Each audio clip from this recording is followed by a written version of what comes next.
Hi Olivia, welcome to World of Martial Arts Television and thank you for the time to talk about Warrior. You're so welcome. I know it's a busy day for you, so I'll sort of dive straight in with the first question. And bearing in mind that we're a martial arts oriented TV channel and we love Bruce Lee, you play a character in a show conceived by the late Bruce Lee. Did that have a resonance for you? How did that make you feel? It definitely had a resonance for me. I mean, Bruce Lee is such an iconic figure, and Absolutely. even though I didn't grow up learning martial arts or really being like a diehard practicer of martial arts. Like my grandpa did some Tai Chi with me. We had some martial arts sections in class because I was in a Mandarin bilingual program in school growing up. But I feel like it's impossible not to know Bruce Lee if you are into martial arts or you're Asian, so to become part of his legacy was just such a privilege and an honor and just also such a responsibility. Absolutely, and a cool thing, just a cool thing to do. Well, that sort of leads me into the next question I was on very neatly in many ways and sort of echoes what you just said, is what drew you to take part in Warrior, in the role that you're in? Is it, and it must have to be, the powerful female Asian American role that it is all about? Is that what was the most compelling thing, or is there anything else? It has to be that, I'm sure. I think a big part I was drawn to the project overall was the trust and faith I put in the people behind it. Because, when you audition for a role and when you accept a role, it is very rare and almost, I don't actually think it's ever even happened where you know exactly where your character is going or how they're going to be explored or how they're going to be showcased. So a lot of times when you sign on to a show, it is an absolute leap of faith and an absolute hope and trust that you put into the showrunner and the executive producers. So because it was a Bruce Lee legacy project, because it was HBO and Cinemax, because it was Jonathan Tropper, from Banshee, and because it was Justin Lin, whose first movie, Better Love Tomorrow, was such a seismic shift for me and my brother growing up to see a film that showed young Asians that felt so much closer to our experience growing up in Canada, growing up in North America, than anything we'd ever seen before. It really was a trust in that team because I had no idea what they were going to do with Ah Sahm. Wow, I thought the characters were much more mapped out before you got on board. Did you develop your role when you were there, or were you written in and then you just rehearsed and worked with it when you had it, or did you sort of add things in? I think the writers already knew the arc of Ah Sahm, and then as we started shooting, they would refine the scripts they had and get them to us, bit by bit. I think I think a lot of season one, the arc was already in place. But one thing that I really appreciate about Jonathan Tropper as a showrunner, first of all, he's a gem of a human being, and he's such a rarity in an industry like Hollywood, where so many people are not what they say they are. Yep. And Jonathan under promises and over delivers, not only as a showrunner, but just as a human being. Wow. And he was so consistent about constantly saying to cast, guys, I am a, white Jew from the Bronx. Like, I need your Asian sensitivities. I need to hear your thoughts. Like, he really wanted to get it right. Cool. So there was opportunity for all of us. And I know I certainly took him up on it to say, hey, look, I see where things are going here. And can I just let you know feedback I'm hearing from Asian women in the community, and that I feel myself as well, seeing certain things done a certain way. And, could we be mindful of that moving forward? And, they made those changes. So I really think Jonathan and, Brad Caleb Kane and all the EPs, on the show should really be credited for being writers who were writing outside a community that was not necessarily theirs by birthright, but, just being great writers and really trying to get the voices right for a community that they very much understood they didn't necessarily come from. Cool. Taking that up as a thought is, having seen most of this season and all of season one, there are no model virtuous characters. Everyone is very layered morally, emotionally, and doing what they have to do to survive in a tough place. Do you think that's why it's been such a success as a series? Because that is quite a modern and refreshing take on every character, to be that layered and therefore interesting. All the stories are always going off in different tangents, and you never quite know where you're going to end up. And I think that's, for me, is why it's refreshing. Yeah, I'm really glad you noticed that and picked up on that, because when you know exactly what someone's going to do on screen, you get bored. And because our characters are full of contradictions and complexities that sometimes exist all within the same space of who they are. Exactly. It gives them a certain unpredictable quality, but it also makes them human and relatable when they make mistakes or they do something that you understand is a manifestation of trauma or wound or, a bad experience that they don't want to repeat. Yeah. I think it's why it makes, a show like Warrior so accessible to, viewers who are just smart viewers and who are looking for smart characters and good storytelling on the show. And then as well, I also think it's really groundbreaking because, a lot of times there's this whole idea of what Asians are supposed to look like on screen. Absolutely, they're often in the background.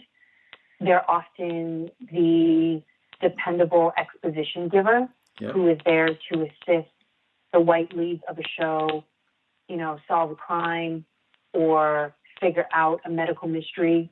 But they don't have a life outside of that hospital that we see on screen. They don't have feelings or complexities or relationships beyond a very objective-based reason for being in that scene. And yet here on our show, it's like you see the camera pushing in to all of our faces to pick up our thoughts and our emotions. And what that does is it centers us as important characters. And it is very rare. In fact, I'm really trying to think of another show that exists on television right now as a 1-hour drama that positions Asian characters as central and the most, as central to the story. That's what I was sort of getting at, and then sort of following on from that, as an actress, as an actor, is that quite a pleasure then to play, so that the needing to get into that dark and grittiness of your character, yet at the same time your role is quite semi-glamorous? Is it a pleasure to play the two sides of that coin, or is it a challenge? Does it make it that bit more interesting rather than being a cookie cutter? How does that work for you? It's funny because, second season in particular, it was surprisingly easy for me to slip back into Ah Toy's skin. And maybe that's because, and maybe that's just a natural progression of, living with her and living with her story for a set amount of time. Certainly season one, I know the exact moment that I first felt a click with Ah Toy, and it was the scene where Ah Toy bribes Big Bill, and puts him in her pocket for the first time. That was the first time in episode 4 that I started to feel like I really understood who she was and where she was coming from. Cool. Up until that point, I've been very technical about her because, she's still, there's a lot of mask work with Ah Toy. So there's actually a lot of physicality even when I'm not moving. And so I was leaning on that quite heavily the first few seasons, whereas season 2, what I found was I understood even more of the emotional life and the thought process behind that mask. And I understood more of the origins of why that mask had to exist at all. Cool, brilliant answer. Well, then sort of again, sort of staying with the sort of playing the role, we do see you with a sword, particularly more so in season 2, and it's a very violent place. I know you sort of said you did some Tai Chi and some sort of martial arts at school. Did you have to train for the part of wielding or carrying or holding the sword with some sense of meaning and purpose about it, which you do? You have that. So how did you get to that sort of ease with the weapons? That's such a great question. Thank you so much. Because as someone who's a fan of martial arts, like my greatest,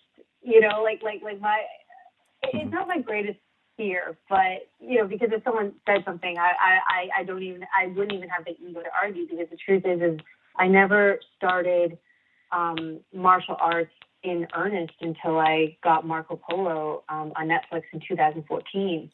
And that's where my martial arts training, in a very concentrated, almost boot camp dose began.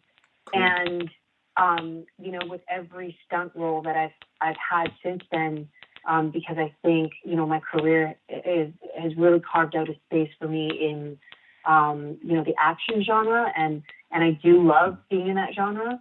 I just understand more and more what it takes to sell a stunt sequence. And even though it's Ah Toy, her style is she's incredibly efficient. And for me, I understand that. And we talked about that, myself and the producers, that Ah Toy, she's efficient. She's deadly, and she doesn't mess around. And for me, my reasoning behind that was always, well, I'm a woman. And without a weapon, if it's just me, doing hand-to-hand combat with a man, I'm already outgunned, So I don't have the luxury like Ah Sahm to mess around and toy and show off in a fight. I just have to win, and I have to win fast, and I have to not lose the element of surprise. So that's the kind of fighter Ah Toy is. And in a sequence where I maybe only have 3 moves, I was still training at least, 3 times a week, and then 2 times of functional strength training, just because I had some injuries to work through. Because I don't want to have to think about how to hold that sword. I just want it to be an extension of Ah Toy's anger and righteousness and, protectiveness. So those moves, I want them to look like, I want a martial artist to look at that and go, that looked good. I believe that. And also not even to be thinking about it, but to feel the emotion and energy behind it. And that's something I've really learned about stunt work in the last few years, is that, you can perform the stunt and go through the motion, but to really sell it, you need to put emotion behind it, just the same as an actor when you say the lines. Yes. And you do that. So yeah, that's what I meant. You when you don't, then it's not a prop in your hand. It is a tool that you have just used, and the intent is very much present in it and you. So it's cool. That. Thank you. It's very cool. Did you work with Shannon at all in developing your character? And did she give you sort of any insight and sort of thoughts about her father and things like that? No, for the most of the process, Shannon was in the room when I flew to LA for my callback at HBO headquarters. So I said hello to her there. And then in season 2, she came to set to visit us. And,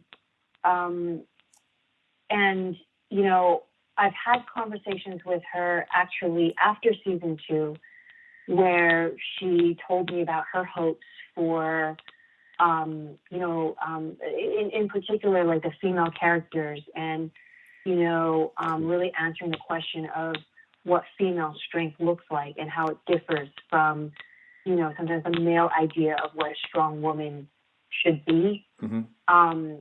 So, Shannon's influence is I think very much, all over the show. And certainly the spirit of her father was the most important thing that I, from what I've heard from her and JT and, and Justin Lin, in really conceptualizing and capturing in our show. And I hope that people recognize it because, Bruce Lee, I mean, his mere presence on screen was a protest in and of itself. And I think that, the fact that you set these Asian characters during one of the most vulnerable and frightening and violent times for Asians to be in America. Yeah. I don't think that I don't think that was a mistake, because to have heroes rise in that kind of environment is even more meaningful. And I think it's something that really reflects the time we're in now, unfortunately. Yes, well, I think sorry? Let's do last question, please.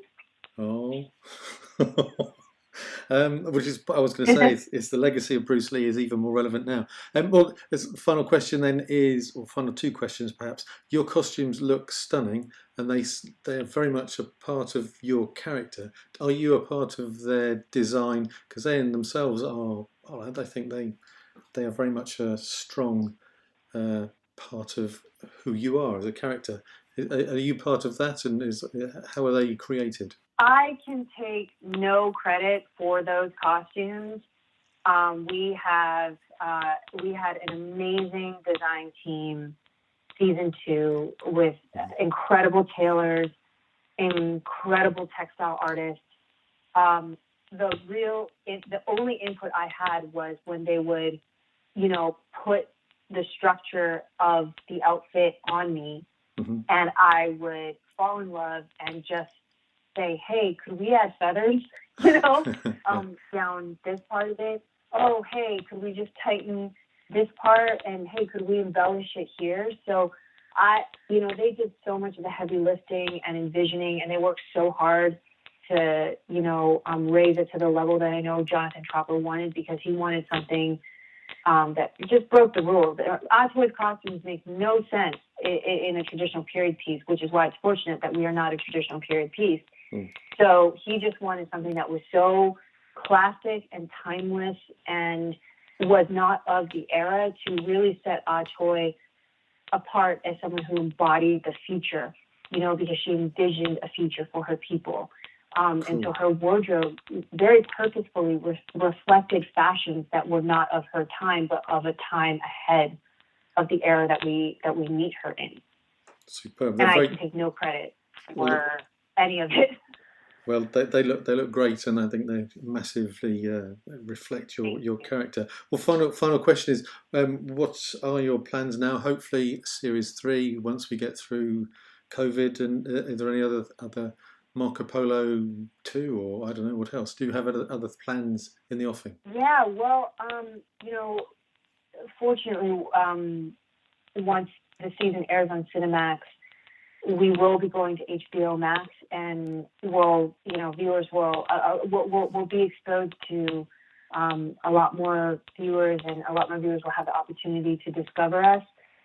So, technically we are canceled right now with the entire media acquisition. I can't even really speak to that. I don't fully understand. But there's absolute hope that once we move over to the HBO platforms, that maybe we can get uncanceled.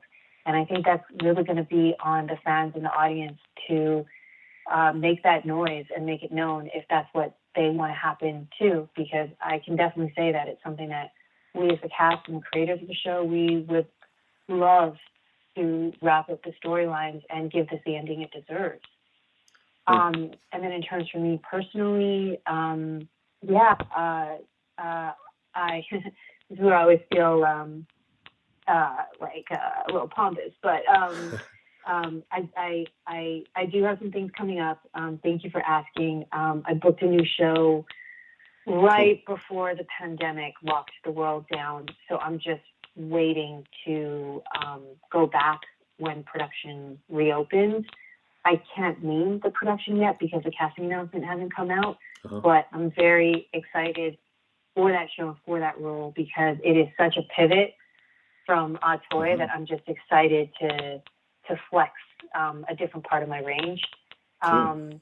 And I'm coming out December 17th on the CBS All Access miniseries, The Stand, which is an adaptation of the Stephen King novel, ironically enough, about a post-apocalyptic world after a virus wipes out most of humankind. Who would have thought? And I've just been using the pandemic to really start to get behind the scenes. I finished my first short, and so I'm just hoping to get it out to festivals soon and apply for some spots, and hopefully, have that as a calling card as a writer-director. I've